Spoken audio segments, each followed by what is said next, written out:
एक बूढ़ा भिखारी रोज ही दरवाजे पर आकर भीख मांगता और घर का मालिक उसे देखकर चिढ़ जाता, गालियां बकता और कहता, तुम मर क्यों नहीं जाता?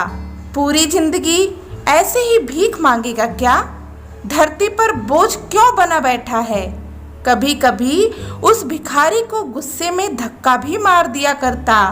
इतना कुछ होने के बावजूद भी भिखारी के मुंह से सिर्फ एक ही बात निकलती, भगवान तुम्हारे किए को माफ करें। एक बार आदमी को धंधे में बहुत बड़ा नुकसान हुआ। सेठ बहुत परेशान था कि तभी उसके दरवाजे पर वही भिखारी पहुंचा।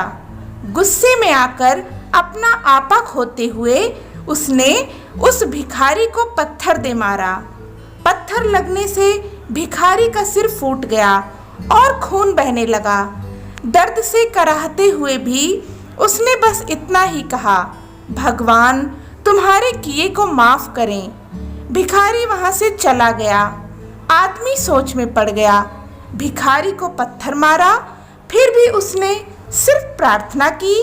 आदमी का गुस्सा शांत हुआ, लेकिन उसका मन बहुत ही अशांत था कि आखिर भिखारी ने ऐसा क्यों कहा। भिखारी का रहस्य जानने के लिए वह भिखारी का पीछा करना शुरू किया। भिखारी जहाँ जहाँ जाता, आदमी उसके पीछे पीछे जाता। उसने देखा कि कोई भिखारी को खाना देता, कोई उसको मारता, कोई अपमानित करता, तो कोई गाली देता। लोग भिखारी के साथ चाहे जैसा व्यवहार करें, लेकिन भिखारी सबके लिए एक ही प्रार्थना करता, भगवान तुम्हारे पाप माफ करें। अब रात होने को आई। भिखारी अपने घर जाने लगा। वह अपने घर पहुंच गया और वह आदमी भी उसका पीछा करते करते वहां पहुंच गया। उसने देखा एक पुरानी टूटी हुई खटिया पर एक बूढ़ी औरत लेटी हुई थी। काफी कमजोर और बीमार लग रही थी। वह भिखारी की पत्नी थी। अपने पति को वापस आता देख वह खाट से उठी। पत्नी ने अपने पति के भीख वाले कटोरे में देखा, उसमें सिर्फ आधी बासी रोटी थी। उसे देखकर वह बोली, आज बस इतना ही मिला और आपके सिर से खून निकल रहा है, यह चोट कैसे लगी? बूढ़ा भिखारी बोला, आज बस इतना ही मिला, किसी ने कुछ दिया ही नहीं।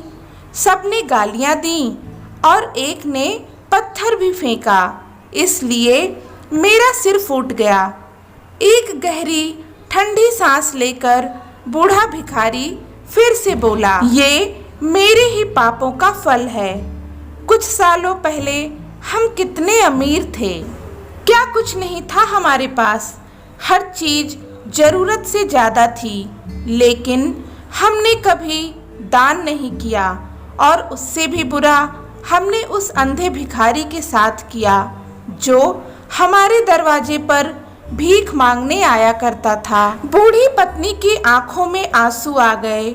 वह बोली, हाँ, हम उस बेचारे अंधे के साथ बहुत बुरा करते थे, उसका अपमान करते थे, उसे खाने के लिए रोटी की जगह कागज दिया करते थे, उसका मजाक उड़ाया करते थे और कभी कभी मारा भी करते थे। मैंने कभी उसको रास्ता नहीं दिखाया। एक बार मैंने उसके मुंह पर मिट्टी भी फेंकी और वह हमेशा दुखी होकर यही कहता था कि भगवान तुम्हें तुम्हारे किए की सजा देगा। उसका श्राप सच हुआ और हम इस दुख भरी जिंदगी में आ गए।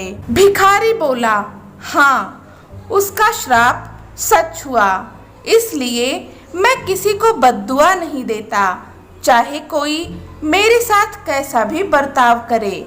मैं हमेशा उसके लिए प्रार्थना करता हूँ।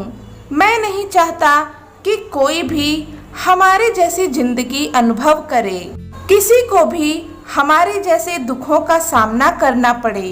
वह नहीं जानते कि वह कितना बड़ा पाप कर रहे हैं। इसलिए अनजाने में हुए पापों की ऐसी सजा किसी को भी ना मिले। वह आदमी वहीं छुपकर यह सारी बातें सुन रहा था। अब उसे सब कुछ समझ में आ गया था। भिखारी और उसकी पत्नी ने वह आधी रोटी मिल बांट कर खाई और भगवान को धन्यवाद बोलकर सो गए। अगले दिन भिखारी फिर से भीख मांगने आया। इस बार आदमी ने पहले से गरम रोटी उसके लिए निकाल कर रखी थी। उसे देते हुए बड़ी विनम्रता से बोला, माफ़ कर दीजिए बाबा, मुझसे बहुत बड़ी गलती हो गई। बूढ़ा भिखारी बोला, भगवान तेरा भला करें। इतना कहकर वह आगे निकल गया। दोस्तों, इस कहानी से हमें यह सीख मिलती है कि भले ही भगवान हमें दिखाई न दें, लेकिन हमारे सभी कर्मों का हिसाब उनके पास जरूर होता है।